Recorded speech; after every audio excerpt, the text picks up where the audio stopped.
you might get a lead, but it takes 30, 60, 90 days to get all the paperwork. AI will take my job. I still think we're a couple years away until AI will take our jobs. But you know, So we have time. You know, it depends on a lot of different things.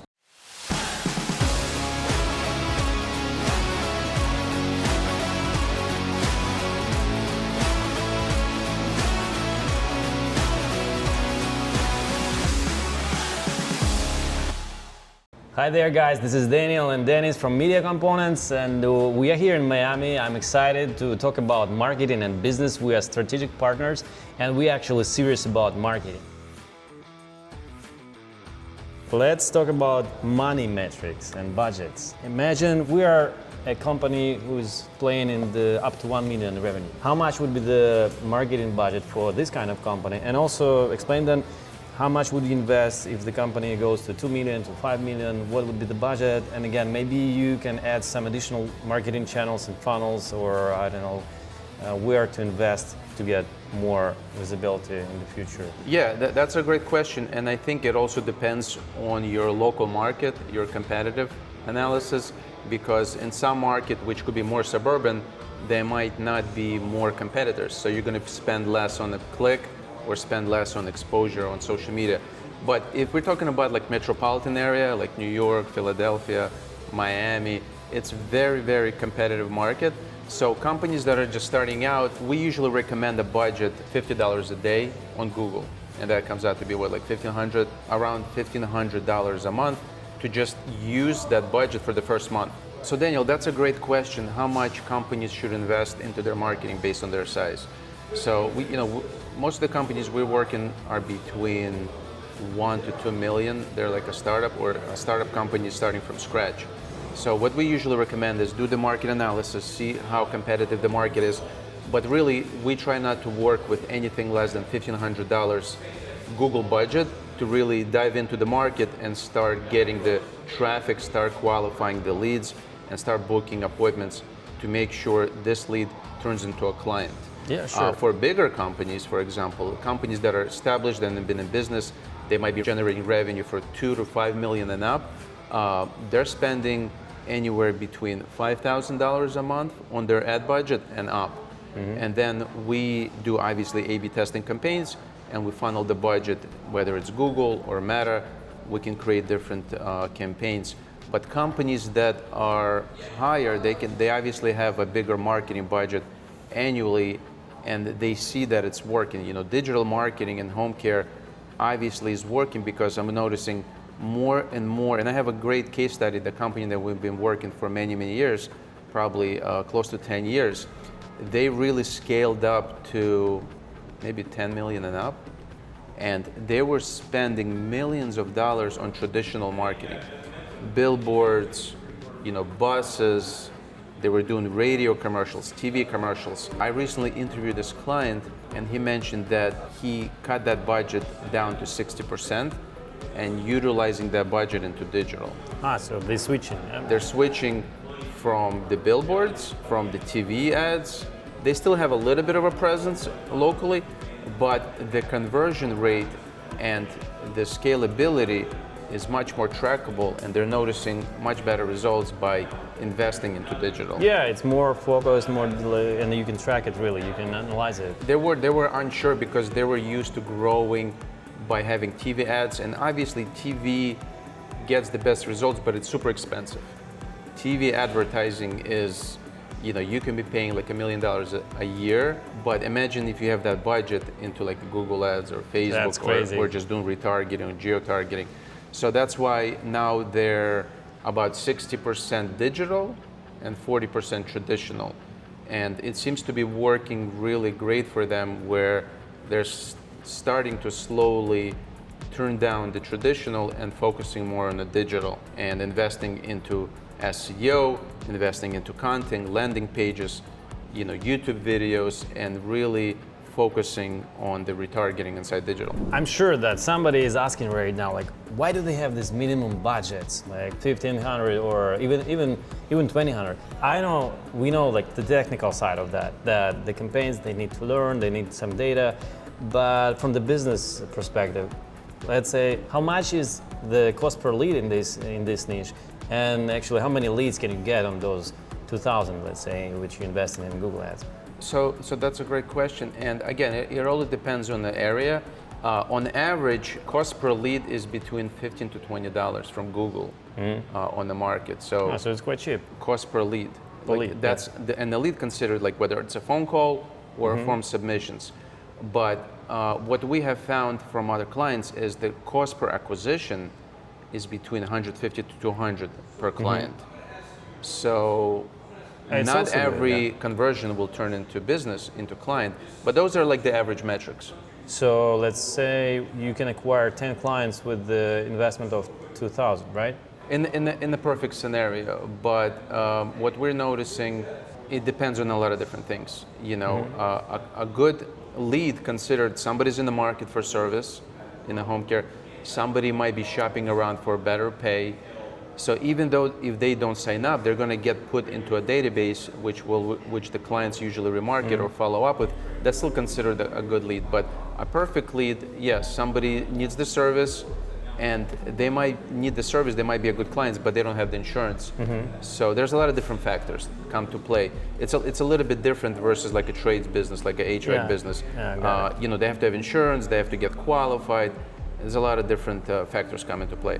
And how much revenue each client brings to the table to this home care business? So how I would calculate, I would take one like monthly payment, then average life of this contract, or how much time they spend together doing these services, and then we can even understand the margin. Usually in the service business, the margin is from 10 to 20%, maximum 25, It's totally 30. different in the home care business. You know, if we acquired a client and it cost $200, that specific client will be very profitable, because the way it works in the home care business, the companies bill hourly.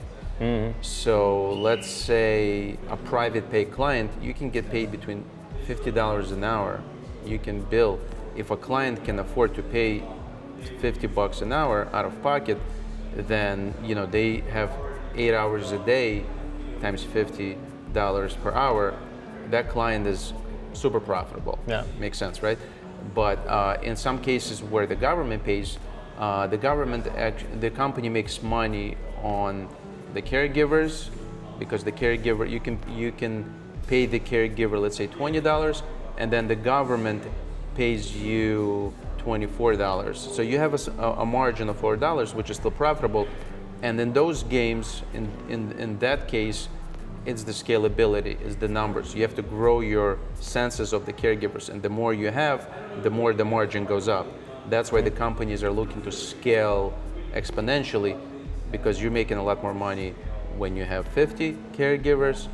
Some companies have like 2,000 caregivers, and they're making a smaller margin, but it's just exponentially large. Make sense? Yeah, makes sense. So there's a lot of factors, just like in any specific industry, there's ins and outs, but you know, our job when we come work and play the marketing game with the home care agency is to provide high quality leads, and then train the clients how to properly get in touch with them, and build systems for automations to get in touch with the leads. That's really the most important, because we're noticing clients and people that need the service, they might call home care. If they don't get an answer right away, they're going to go to the next one. So I keep going back and telling my clients, it's crucial you respond instantly or have automations with AI set up to follow up. Sales. Let's talk about sales. Are you touching sales also somehow, or you only responsible for marketing when you work with clients? I mean, because some agencies, like we do this, we try to connect sales and marketing, and sometimes we even like play a sales game together with the client and try to help them to make the marketing work for the best. most part, we're tasked with working on the branding, you know, the overall brand, how it's perceived online. We really don't touch much of the sales. We partner up as a digital marketing partner. Yeah. We do consult of some best practices, what you should do to potentially get seen more. But when it comes to sales, usually companies have their own people that go to the field, their own sales department, and then we meet once a month to touch base and brainstorm on some activity. but most of the time it's lead generation that we're focused on. Got it. How about in your business? Yeah, we try to go deeper. First, the marketing, lead generation, but some clients they say, "Your marketing doesn't work. We didn't expect that. We expected more." And then we go, "Okay, let's test what you have in sales." And then we understand, okay, we got a lead, we got a phone call, and then there's some automation or some AI is talking to a person, and then they just finish the call. So, this is where we can see, okay, marketing works, the sales part doesn't work properly. So we can understand, okay, marketing is good, the problem is here. And the problem is the person that's selling. Or the process. It can be not even the person, it can be the process which built not very good for some stages. Yeah. Well, in that case, you're talking about the back-end sales process, and we call it more of in home care it's called the intake person. Somebody that talks to the potential client and intakes their information, because in home care it takes about 90 days to get qualified to become a client. So there's a longer process. You might get a lead, but it takes 30, 60, 90 days to get all the paperwork, send it to the government, send it to the insurance. It's a long sales process. So the intake department is really the account manager that works with the lead, works with the prospect, with potential client, and walks them through the system. So in home care, they really focus on the training of the sales and the intake department to really touch base and build a close relationship to get the lead, get them qualified, and get them onboarded into the agency. So I would say we do get involved, but usually home care agencies focus internally of training that person. Got it. Interesting. Every industry has different specifics. How the process looks, just a couple words. I know this is not marketing, this is sales, but anyway, it's interesting. So when this person gets all the first information, do they have a stage where they send some medicine or somebody to visit really the client, or it's all online and they just get involved after 90 days and this is it? Of course, in home care, the person goes out and sees the client as the caregiver. So the company, if a person needs care, they will send a nurse, which is skilled, they have all the certification, to go care for this client. If a company is working with a client and the client wants their family member, like their son, their grandson, or daughter, to care for them, then the home care agency trains this caregiver to become qualified and then care for them. And in some cases, the social worker outside the company usually goes, interviews the client. They see a real need that this person is old, they can't move around themselves. The government will pay, Medicare or Medicaid, which is a government program. In those cases, the government sends the caseworker, sends the insurance representative, which is called a caseworker, to go to that person and qualify them for care. And then they pay him. And they recommend the home care agency.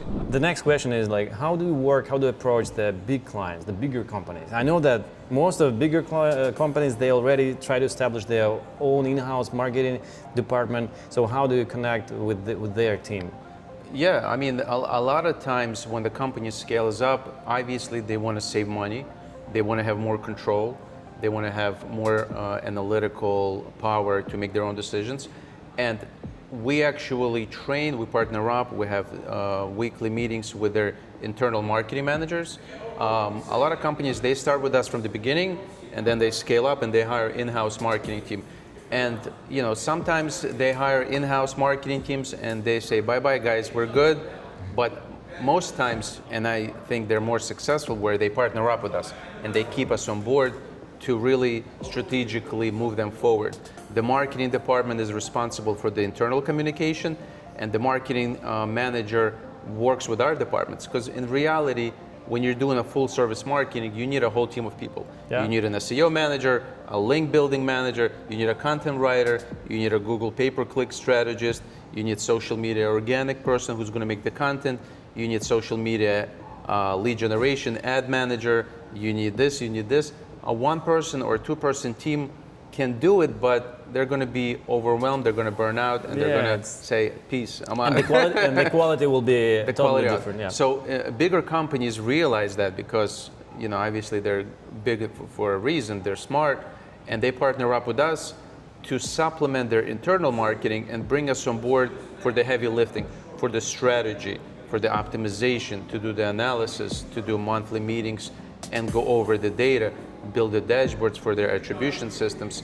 And month to month, week to week, we partner up with the marketing managers in bigger companies to really move the needle and work with them as a strategic partner, as their outsourced marketing department, to really focus on the growth and allow them to utilize our resources, our bigger team, to get more done. And when we provide reports to them, the marketing manager analyzes the reports, they report to the CMO, to the CEO, and then they can make decisions. And we use the marketing manager as like a middle person, middle layer, as a communication with the leadership team. And that's how we usually do it. We welcome marketing departments because it makes our job a lot better, because a marketing manager inside the company knows what we're talking about, they have experience most of the time, and if they don't, we can train them and bring them up to speed. If a company hires a marketing manager or somebody in the marketing department internally, we usually bring them up to speed what we're doing and continue working with them.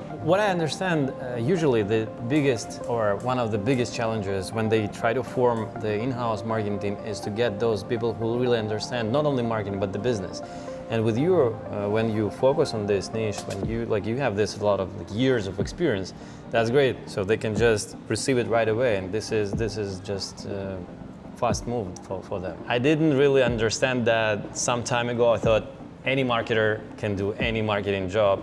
Yes, it is, but the niche marketers, they do it better. Just like you're niching down into HVAC, Yep. I'm looking forward to the next episode where I'm going to ask you some questions about specifically for HVAC. I think every industry has ins and outs and secrets within, because it's all business, and every business has different strategies, different secrets. Like you said, the reason we're niching down is because we're focusing on one specific industry, and we really know it inside and out, and day-to-day changes with the regulations, with the algorithms, with the marketing.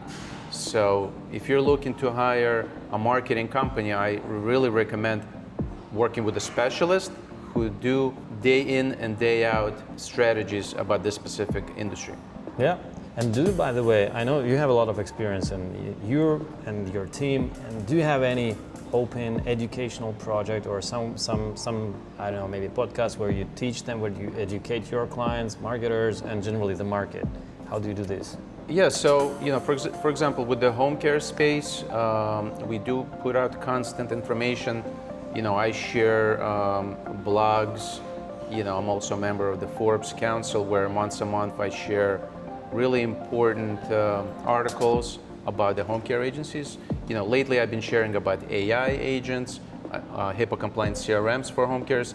I try to share an article once a month on Forbes, and it's kind of like a prestigious invitation that I receive. Once you get to a certain level of revenue, you get invited to this Forbes Council, it's called.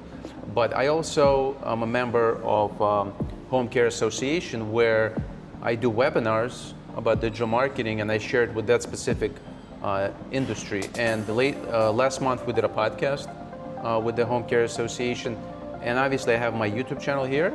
So that's a great question. I think it's important to stay consistent on all the channels where you can share information, but really focus on your specialty, because if you niche down, people are going to be searching, and over time they're going to be consuming your content. You're going to be step above the competition, if you know what you're talking about with that industry. How do you utilize AI in your processes, or how do you help with AI when you serve your clients? Maybe you have some interesting things. How do they do this in their business? I don't know.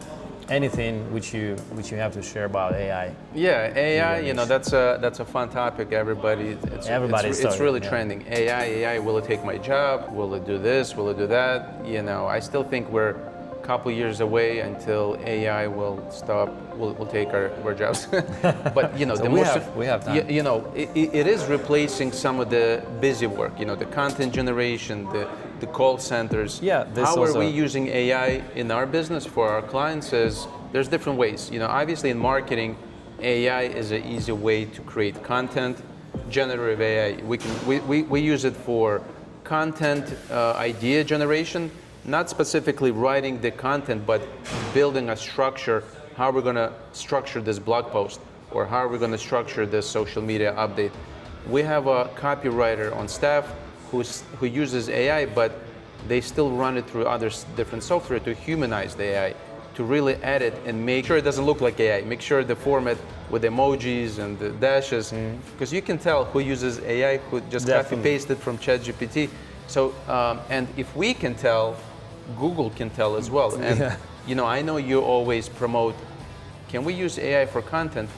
The Google Search Center, Search Console actually says you can use it to generate ideas, but you don't copy paste because you're going to get penalized for that. Yeah. So in our business, 100%. we use it to create content, to generate images. In web design department, you know, guys are generating really cool photos, which kind of look like AI, but they also look like realistic. So we're using AI, you know, DALL-E, Midjourney, tools like that to generate not only photos, graphics, infographics. We're starting to use AI to generate video, and it's really looking realistic. I don't know if you guys start using AI for video, but for social media advertising, we're using AI avatars and AI spokesperson to generate video ads. For example, we use AI like a talking head. Yeah. It's an AI person, but we, you know, dressed up as a caregiver, and they just said, "Hey, I just signed up with you know, so-and-so home care. I'm getting paid on time. I'm getting great benefits, time off, and the best part about it is I'm getting paid much better than the other company." And it looks like a real person. So another home care caregivers browsing, they notice somebody dressed in the formal wear, and they're listening to the message, but this video is generated by AI. Is it VO3 or what? We're using VO3, we're using HeyGen, you know, tools like that. Lately, we downloaded the Caption app. Caption app is great, and it's like $10 a month. Yeah, yeah. And they have like 30 or 40 different models already pre-recorded. They're avatars. All you have to do is just write the script, load it up there, and you can have captions, different fonts. It's amazing. So we use different ways, but captions is just amazing and super fast. We can generate a video within 10 minutes. You can generate a script using ChatGPT, put it into the Caption app, create little captions, and then create an ad instantly. You know, like I say 10 minutes, but it's really, it doesn't take a Hollywood production to create a video ad with a talking person. And sometimes we put in B-roll to really make it more interesting. The other portion of AI is our CRM system has a lot of AI functionality built into it. We use an AI chat widget. So people, let's say if it's off hours, somebody will engage with your website. They put into the widget, "Hey, I need help." Then it generates like an AI closing bot. You know, it will talk to them and get their information, get their name, phone number, email, and get them to the point where we're going to schedule an appointment or schedule an intake call. So that's AI. The next step is voice AI. Yeah. You know, we actually implemented a system for a home care agency where off hours, we forward the phone number to a specific phone number where AI agent, like a voice receptionist, picks up the phone, and it kind of sounds like human. They're still improving the technology. It sounds human, a little bit robotic, but it's better than missing the phone call. Yeah. So what we're noticing, we trained the bot to speak in a certain way, and we're always looking for other AI learning models that sound more and more human. Yeah. And the technology is just exponentially growing. I think within half a year to a year, you won't be able to tell a difference. If it's AI, if it's a human, there's different errors they can make. They say, oh, like they're training this AI voice to really sound human and have no latency. There's no slowdown the way the AI talks. Yeah, they do like it's that. amazing. So we're utilizing this as a case study. We're testing out this technology for a call center where a person can call in, they need certain information. Hey, how's my timesheet, my pay stub, whatever the question might be, I need services. AI talks to them, gets their information, and then automatically sends a text message to the intake department, to the manager, anybody who's going to be in the morning looking over the missed calls. I think it's great customer service to utilize AI because it's much better than missing the phone call and that potential lead or customer getting frustrated and going to the next amazing, next agency. Great, that's great. The home task. Let's imagine guys are watching, and those who watch till this time, the marketers, business owners, and general directors, tell like I don't know, 1 task or 2 tasks, what should they do right now after watching this video, or next week, I don't know, next day, this month, to get more leads, more revenue for their business? I think it's important, some simple takeaways, right? Number one, we talked about Google reviews. Really focus on optimizing your Google business profile. Try to get your reviews 25 and up if you have 0 right now, because you will notice it will really take your business to the next level. And number 2 is look around, shop around for a CRM system that can automate a lot of this stuff. In our business, we use Go High Level, HubSpot. It doesn't matter what CRM, but make sure there's automations, AI features that will save time on repetitive tasks. And number 3 is just build creative, consistent content. That really will get more potential views across all your platforms. It will create like a branding around your company. If you don't have any social media editorial calendar right now, just start with 1 post a week. Just share your wins, share your testimonials on social media. Start with Facebook, Instagram. If you have time, you can post it on LinkedIn. Find a software where you can put 1 post into the software and it will distribute it across all the platforms. There's all kinds of social media scheduling tools out there. Hootsuite, Sendable, we use in our agency. Depending on your budget, there's even free ones. Or just go directly into Instagram, Facebook, and just post an update. That's just simple. It doesn't cost you anything, but if you build a consistent calendar, you will get a lot more visibility. Easy to do. Easy to do. Just commit and do it and grow. Yeah. Thank you. That was great. Thank you for sharing. Dan, thanks for the questions. I appreciate you asking all the right questions. Yeah. Thank you. And see you in the next episode, guys. Bye. See you later.